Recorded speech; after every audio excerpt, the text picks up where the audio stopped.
اقوام متحدہ کی گلوبل ای ویسٹ مانیٹر 2020 کی رپورٹ کے مطابق 2019 میں دنیا بھر میں 53.5 ملین ٹن سے زیادہ الیکٹرانک کچرا پیدا کیا گیا، جو گزشتہ 5 سالوں کی نسبت 21% زیادہ تھا، تاہم 5% سے بھی کم اشیاء کو ری سائیکل کیا گیا۔ اقوام متحدہ کی ماحولیاتی ایجنسیوں کے مطابق اس الیکٹرانک کچرے کو دوبارہ قابل استعمال بنانے کی سہولیات کا شدید فقدان ہے۔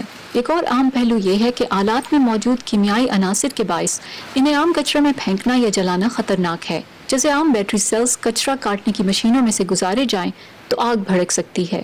If it's then going to developing countries, for example, اگر کچرے کو ری سائیکل کرنے کے لیے ترقی پذیر ممالک بھیجا جائے تو اسے کھلے عام جلایا یا تیزاب میں گلایا وغیرہ جاتا ہے۔ ایسا کرنے سے مضر صحت اجزاء ماحول میں خارج ہو سکتے ہیں۔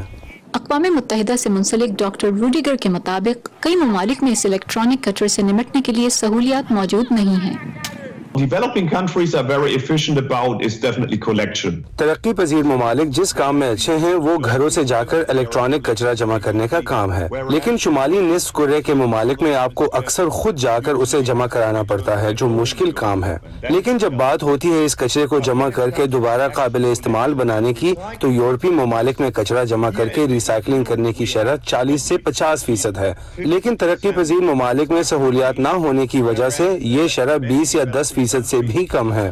اس رپورٹ کے مطابق 2019 میں محض 17% الیکٹرانک کچرا جمع اور ری سائیکل کیا گیا۔ You require these large scale industrial processes. یہ بڑے پیمانے اور اربوں ڈالر کی لاگت کا کام ہے، اس کے لیے بڑی سطح کا انفراسٹرکچر درکار ہے، اس لیے کم ہی ایسے مراکز موجود ہیں، لیکن اس پر تحقیق جاری ہے، جیسے سلیکون ویلی میں، جو ری سائیکلنگ کے لیے سنگ میل ہوگا۔ ماحولیاتی ماہرین کے مطابق اس نئی ٹیکنالوجی کے عام ہونے تک مؤثر طریقہ یہ ہو سکتا ہے کہ مینوفیکچررز کو خود ان کی اپنی مصنوعات کے اجزاء دوبارہ استعمال کرنے پر قائل کرنے کے لیے مراعات دی جائیں۔ تاہم اس رپورٹ کے مطابق خام اجزاء کی قیمت انہیں استعمال شدہ آلات سے نکالنے کی لاگت سے کہیں کم ہے۔ فائزہ بخاری، وائس آف امریکہ۔ ہر سال امریکہ میں جولائی کی 4 تاریخ کو آزادی کے دن کے طور پر منایا جاتا ہے۔ مخصوص مقامات پر آتش بازی کی جاتی ہے اور اسے دیکھنے کے لیے لوگوں کا ایک ہجوم موجود ہوتا ہے۔ امریکہ میں 4 جولائی کی اہمیت کے بارے میں کچھ حقائق جانتے ہیں اس رپورٹ سے۔ امریکی کیلنڈر میں اس دن وطن سے محبت کا سب سے زیادہ اظہار کیا جاتا ہے۔ 4 جولائی امریکہ کی پہلی 13 ریاستوں کے اس فیصلے کے بعد آزادی کے طور پر منایا جاتا ہے جس میں امریکی سرزمین پر برطانوی راج کے خاتمے کا اعلان کیا گیا، اگرچہ یہ فیصلہ 4 جولائی کو نہیں آیا تھا۔ 2 جولائی 1776 کو ان ریاستوں کے نمائندوں نے اصل میں آزادی کے لیے ووٹ ڈالا تھا، جس کے 2 روز بعد انہوں نے آزادی کے اس اعلان پر دستخط کیے جس میں ووٹ کی وضاحت کی گئی۔